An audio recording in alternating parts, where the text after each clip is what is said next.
A Vietnam War hero will be the first service member to receive the Medal of Honor from President Trump. At the age of 23, Army medic James McLuhan, or Doc, as his comrades called him, repeatedly risked his own life in the kill zone. Within just 48 hours, he saved the lives of 10 platoon members while in combat with the North Vietnamese Army. Almost 50 years later, he will receive the highest military award for his bravery at the White House ceremony on Monday. About 10 meters away, there's two NBA looking at me just like I'm looking at you. Only they got AK-47s in their hands, and I had given my weapon up, and Folger and Aiken, they don't have any weapons either. And I said, "Gentlemen, follow me." And I turned and I sprinted down that trench line, and then I realized this is slowing me up, so I got out into the open because I could run faster. And I'm weaving and literally could hear and see the bullets skipping off the ground. They're firing at me. Such an unbelievable story. With us today to tell us a little bit more about the history behind the Medal of Honor is Frank Blazich, a military history curator at the Smithsonian. Thank you so much for joining us, Frank. Glad to be here. Thank you. This is humbling for President Trump, what's going to happen on Monday. And obviously, for Doc, if you will, respectfully. I want to ask you, what are the guidelines? What does it take to become a Medal of Honor recipient? Because it's a huge honor. It's the highest you could receive. It is indeed the highest award for military valor for action against an enemy force that any member of the armed forces can receive. And what they look for in criteria is conspicuous gallantry at risk of life above and beyond the call of duty. Now, what exactly does that entail, of course?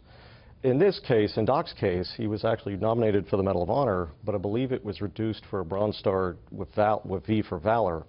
And in wake of Defense Secretary Ashton Carter's request to review all military decorations for valor from the conflicts in Iraq and Afghanistan, Doc's case was brought back to the forefront. Normally, there's only about a 5-year window. So that but it's a long process, but like you said, it's within about 5 years. It's been about 5 years, correct. But we're talking 50 years ago. This is true, and there have been other individuals in the nation's history, specifically African Americans in World War II, Asian Americans in World War II, Hispanic Americans, as well as Jewish members of the Jewish faith who were nominated for the award, but based on prejudices did not receive them.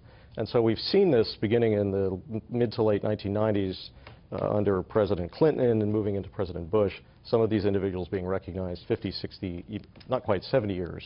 Who initiates the process? And I know that lawmakers were involved in this one. I mean, it's a lengthy process just to get the nomination. This is correct. Normally, for, say, some of the recent individuals with conflicts in Afghanistan or Iraq, they will gather witness statements literally within hours after the fact from service members who were there at the scene of the fighting.